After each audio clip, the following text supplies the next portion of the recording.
જો તમારે પણ અમદાવાદ જેવા શહેરથી ટ્રેનમાં સફર કરીને વારાણસી જવું હોય તો આજના વિડીયોમાં હું તમને અમદાવાદથી વારાણસી માટે ચાલતી એવી બધી ટ્રેનોની સંપૂર્ણ માહિતી આપી દઈશ, જેમાં તમે સફર કરીને આરામથી અહીંયા આવી શકશો.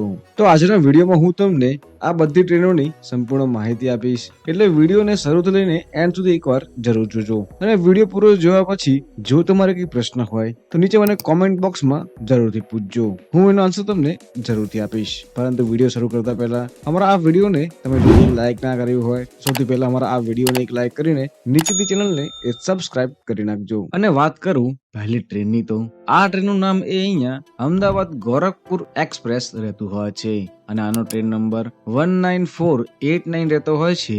અને આ ટ્રેન અહીંયા અમદાવાદથી સવારે 9:10 ચાલે છે, જે ટોટલ 27 કલાક અને 10 મિનિટ પછી બપોરે 12:20 વારાણસી એટલે કે બનારસ પહોંચાડતી હોય છે. અને જો તમે આ ટ્રેનમાં સફર કરો છો તો આ ટ્રેન અહીંયા ખાલી અઠવાડિયામાં એક જ દિવસ નહીં ચાલતી, એ પણ ખાલી સોમવારે. સોમવાર સિવાય તમે આ ટ્રેનમાં કોઈ પણ દિવસે સફર કરીને આરામથી અમદાવાદથી એ વારાણસી કે બનારસ આવી શકશો. અને જો તમે આ ટ્રેનમાં સફર કરો છો તો આ ટ્રેનની વાત કરું રૂટની, તો આ ટ્રેન અહીંયા અમદાવાદથી ચાલે છે, જે ગુજરાતમાં આણંદ, છાયાપુરી, દાહોદ, રતલામ થઈને આ ટ્રેન અહીંયા એ વારાણસી આવતી હોય છે. અને આ ટ્રેન અહીંયા વારાણસી બપોરે 12:20 જ આવે છે. અને આ ટ્રેન અહીંયા વારાણસીમાં ટોટલ 30 મિનિટ અહીંયા ઊભી રહેતી હોય છે. અને ત્યાંથી આગળ આ ટ્રેન એ ગોરખપુર જતી હોય છે. અને વાત કરું બીજી ટ્રેનની, તો આ ટ્રેનનું નામ અહીંયા અમદાવાદ પટના એક્સપ્રેસ રહેતું હોય છે. અને આનો ટ્રેન નંબર એ 19421 અહીંયા રહેતો હોય છે. અને આ ટ્રેન અહીંયા અમદાવાદના એવા કાલુપુરથી રાત્રે 9:40 ચાલે છે, જે ટોટલ 24 કલાક પછી આપણને રાત્રે 11:40 એ બનારસ પહોંચાડતી હોય છે. અને વાત કરું આ ટ્રેનના રૂટની, તો આ ટ્રેન અહીંયા અમદાવાદથી ચાલશે, જે ગુજરાતમાં નડિયાદ જંકશન, આણંદ જંકશન, છાયાપુરી, દાહોદ થઈને આ ટ્રેન એ ગુજરાતની બહાર જતી હોય છે. અને આ ટ્રેન અહીંયા વારાણસી રાત્રે 11:40 પહોંચાડે છે. અને ત્યાં આ ટ્રેન એ ટોટલ 10 મિનિટ અહીંયા ઊભી રહેતી હોય છે. એની આગળ આ ટ્રેન અહીંયા એ પટના પણ જતી હોય છે. અને વાત કરું ત્રીજી ટ્રેનની, તો આ ટ્રેનનું નામ એ અહીંયા બનારસ સુપરફાસ્ટ એક્સપ્રેસ રહેતી હોય છે. અને આનો ટ્રેન નંબર એ 12,945 રહેતો હોય છે. અને આ ટ્રેન અહીંયા અમદાવાદથી બપોરે 1:45 ચાલે છે, જે ટોટલ 25 કલાક અને 10 મિનિટ પછી આપણને એ બનારસ બપોરે 2:55 પહોંચાડતી હોય છે. અને જો તમે આ ટ્રેનમાં સફર કરો છો તો આ ટ્રેન અહીંયા ગુજરાતમાં ક્યાંથી ચાલે છે, તો આ ટ્રેન અહીંયા ગુજરાતમાં વેરાવળથી ચાલે છે, જે Junagadh junction, Jetalsar junction, Vadiyadevli, Kukavav, Chittal, Khijadiya junction, Lathi, Dhola junction, Botad junction, Dhandhuka, Bavla, Sarkhej, Ahmedabad junction, Nadiad junction, Anand junction, Chhayapuri, Godhra junction થઈને આ ટ્રેન અહીંયા ગુજરાતની બહાર હોય છે. અને આ ટ્રેન અહીંયા વારાણસી આપણને બપોરે 2:55 પહોંચાડતી હોય છે. અને આ ટ્રેનનું એ લાસ્ટ સ્ટોપ એ વારાણસી અહીંયા રહેતું હોય છે. અને વાત કરું ચોથી ટ્રેનની, તો આ ટ્રેનનું નામ અહીંયા સાબરમતી એક્સપ્રેસ રહેતું હોય છે. અને આનો ટ્રેન નંબર એ 19167 અહીંયા રહેતો હોય છે. અને આ ટ્રેન અહીંયા અમદાવાદથી 11:10 ચાલે છે, જે ટોટલ 34 કલાક અને 35 મિનિટ પછી આપણને વારાણસી વહેલી સવારે 9:45 પહોંચાડતી હોય છે. જો તમે આ ટ્રેનમાં સફર કરો છો તો આ ટ્રેન ખાલી અહીંયા અઠવાડિયામાં 4 જ દિવસ ચાલે છે, એ પણ સોમવાર, ગુરુવાર, શુક્રવાર અને શનિવારે. અને વાત કરું આ ટ્રેનના રૂટની, તો આ ટ્રેન અહીંયા અમદાવાદથી ચાલે છે, જે Maninagar, Ahmedabad, Kheda road, Nadiad junction, Anand junction, Chhayapuri, Godhra junction, Dahod junction થઈને આ ટ્રેન અહીંયા ગુજરાતની બહાર જતી હોય છે. અને આ ટ્રેન અહીંયા વારાણસી સવારે 10:15 જ પહોંચતી હોય છે. અને વાત કરું પાંચમી ટ્રેનની, તો આ ટ્રેનનું નામ એ અહીંયા હાપા નાહરલાગુન એક્સપ્રેસ રહેતું હોય છે.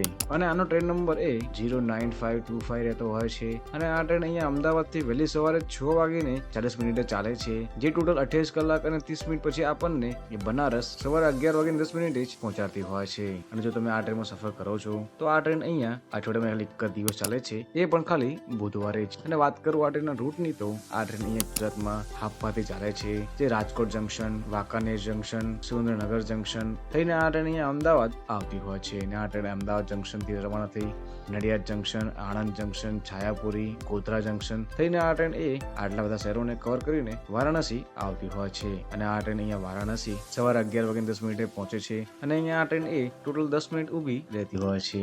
અને વાત કરું છઠ્ઠી ટ્રેનની, તો આ ટ્રેનનું નામ એ અહીંયા સાબરમતી બનારસ સુપરફાસ્ટ એક્સપ્રેસ રહેતું હોય છે અને આનો ટ્રેન નંબર 20,963 અહીંયા રહેતો હોય છે અને આ ટ્રેન અહીંયા સાબરમતીથી રાત્રે 10 વાગે ચાલે છે, જે ટોટલ 31 કલાક અને 40 મિનિટ પછી આપણને એ બનારસ વહેલી સવારે 5 વાગીને 40 મિનિટે જ પહોંચાડતી હોય છે અને આ ટ્રેન અહીંયા અઠવાડિયામાં ખાલી એક જ દિવસ ચાલે છે, એ પણ ગુરુવારે. અને જો તમે આ ટ્રેનમાં સફર કરો છો તો આ ટ્રેન અહીંયા ગુજરાતમાં સાબરમતીથી ચાલે છે, જે મહેસાણા જંકશન, પાલનપુર જંકશન થઈને આ ટ્રેન અહીંયા ગુજરાતની બહાર આટલા બધા શહેરોને અહીંયા કવર કરતી હોય છે અને આ ટ્રેન અહીંયા વારાણસી એ વહેલી સવારે 5:30 જ તમને પહોંચાડતી હોય છે કે આ ટ્રેનનું એ લાસ્ટ સ્ટેન્ડ એ વારાણસી જ અહીંયા રહેતું હોય છે. અને વાત કરું 7મી ટ્રેનની તો આ ટ્રેનનું નામ અહીંયા ઓખા બનારસ સુપરફાસ્ટ એક્સપ્રેસ રહેતું હોય છે અને આનો ટ્રેન નંબર એ 22,969 રહેતો હોય છે અને આ ટ્રેન અહીંયા અમદાવાદ મોડી રાત્રે 11:15 ચાલતી હોય છે, જે ટોટલ 26 કલાક અને 45 મિનિટ પછી આપણને એ વારાણસી રાત્રે 2 વાગે જ પહોંચાડતી હોય છે.